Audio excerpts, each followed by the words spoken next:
తాకట్టులో ఉన్న బంగారాన్ని విడిపించి ఆ రోజు ఆన్లైన్ రేటుకే మేము కొంటాం. Sharma gold company. నమస్తే, వెల్కమ్ టు సుమన్ టీవీ. నేను మీ యామ్ని.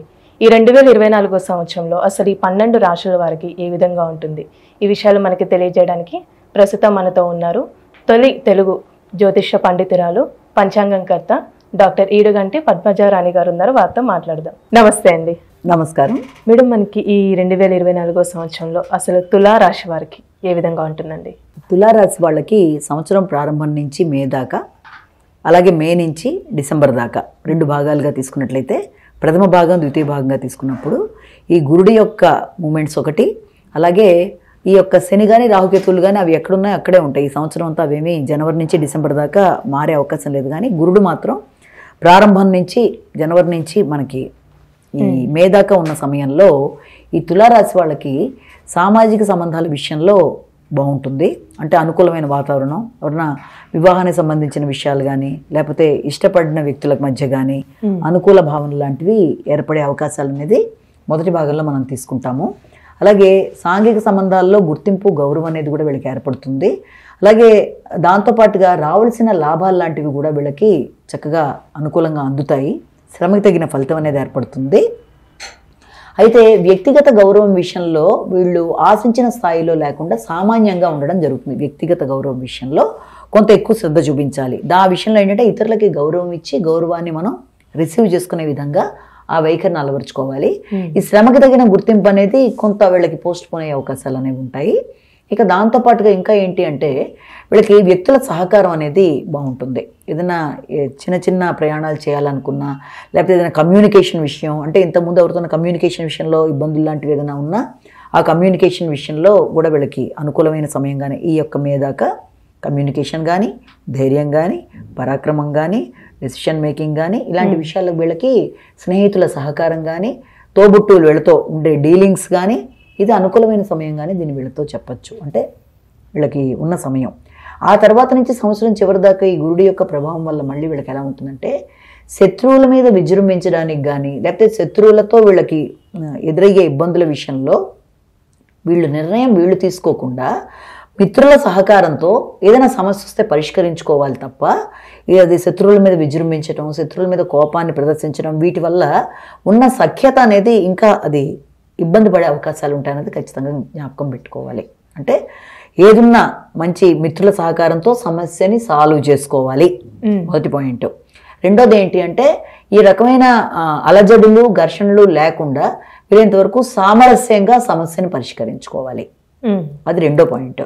ఇదే కాకుండా వీళ్ళకి ఏంటంటే ఏదన్నా వీళ్ళు ఆశ అనుకున్న దానికంటే ఖర్చులు ఎక్కువైపోయే పరిస్థితులు రావడం, దానివల్ల వీళ్ళకి కొంచెం అంటే అది ఉపయోగపడినా కూడా అది స్థాయికి మించిపోయిన ఖర్చులు అనేవి ఎక్కువగా ఉంటాయి. కాబట్టి ఆ విషయంలో కొంత జాగ్రత్తలు తీసుకుంటూ ఇతరుల మోసానికి గురి కాకుండా జాగ్రత్తగా ముందుకెళ్లాల్సిన అవసరం అయితే ఉంది, అంటే ఆ ఖర్చుల విషయంలో.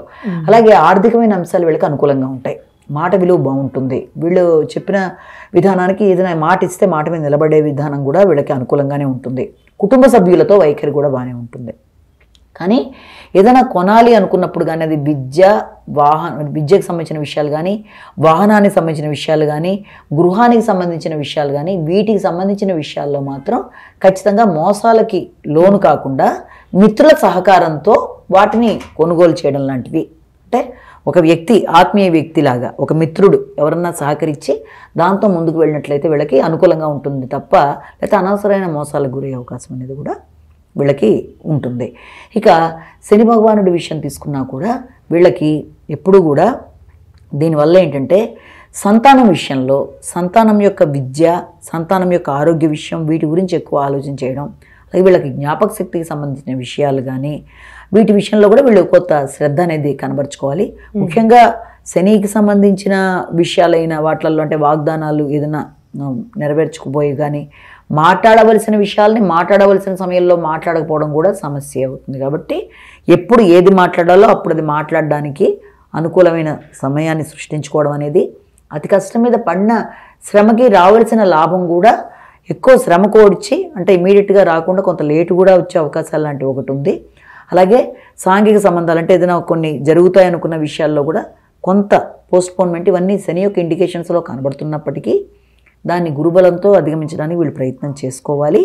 అంతేకాకుండా ఈ రాహుకేతుల విషయం తీసుకున్నా కూడా వీళ్ళకి శత్రువుల మీద విజయం సాధించడానికి, తర్వాత ఆరోగ్యపరమైన విషయాల్లో, పోటీల్లో, క్రీడల్లో ఇలాంటి విషయాల్లో వీళ్ళకి కొంత అనుకూలత ఉన్నప్పటికీ చేతిలో ఉన్న ధనాన్ని చివరి రూపాయి దాకా ఖర్చు పెట్టేదాకా తోచని పరిస్థితులు అనేవి కూడా వీళ్ళకి ఎదురవుతున్నాయి ఈ రాహుకేతులు నడుస్తున్నప్పుడు.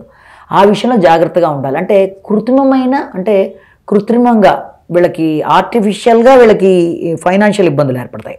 అంటే లేక కాదు, చేతిలో ఉంటుంది. ఏదైనా ఒక వెహికల్లో వాళ్ళు వెళ్ళేటప్పుడు వెహికల్లో ఏదైనా ఇది అయిపోతే దాంట్లో ఇంధనం వాళ్ళు దిగి ఇంకొకటి దాంట్లో వెళ్ళాలి అనుకున్నప్పుడు ఆ సమయానికి చేతిలో బ్యాంక్ కార్డు ఉంటుంది కానీ డబ్బులు చేతిలో లేకపోవడం, అంటే ఆకస్మికమైన విచిత్రమైన సమస్యలు లాంటివి ఎదురవ్వడం, డబ్బులు ఆకస్మికంగా చివరి మూమెంట్ దాకా ఖర్చు పెట్టేసే పరిస్థితులు, ఇలాంటి వాటికి అవకాశం ఉంది. కాబట్టి వీళ్ళంతవరకు డబ్బులు విషయంలో చాలా జాగ్రత్తగా ఉండాలి. ఆకస్మికమైన ఖర్చుల విషయంలో జాగ్రత్తగా ఉండాలి. ఇతరులకు సహకరించేటప్పుడు కూడా వీళ్ళ స్థాయి బట్టి సహకరించుకుంటూ ముందుకు వెళ్ళాలి.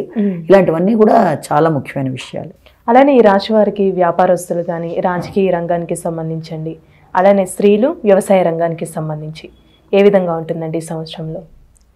ఇందులో విద్యార్థులకి, స్త్రీలకి, అలాగే ఈ యొక్క వ్యవసాయం వీళ్ళందరికీను, దాంతోపాటుగా ఇంకా మనకి ఏంటంటే ఈ యొక్క రాజకీయ నాయకులకి, కళారంగం అంటే సినిమా, టెలివిజన్ వీళ్ళందరికీ కూడా, ముఖ్యంగా వీళ్ళందరికీ కూడా మనకి మొదటి పార్ట్ బాగుంది కంపారిటివ్లీ రెండో పార్ట్ కంటే.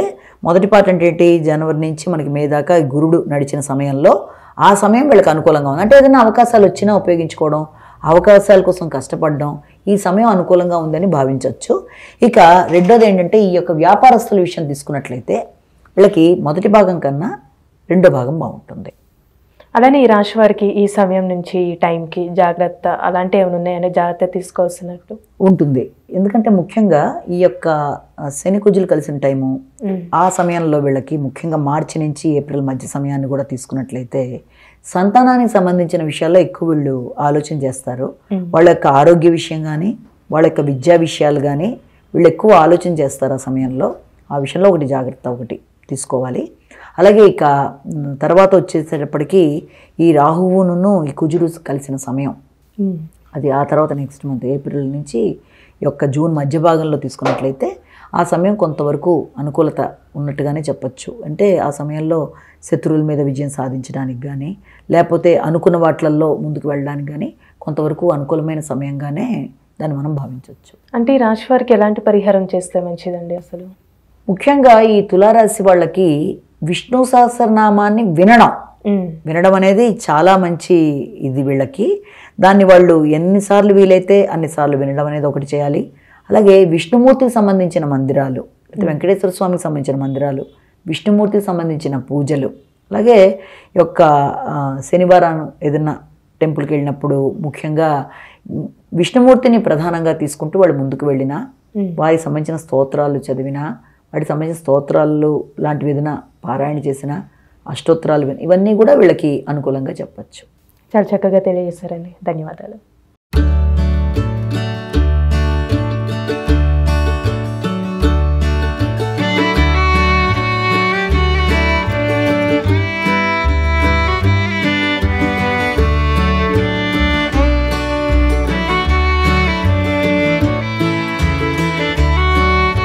సుమన్ టీవీలో మీ పర్సనల్ అండ్ బిజినెస్ ప్రమోషన్స్ కోసం కింది నెంబర్కి కాంటాక్ట్ చేయండి.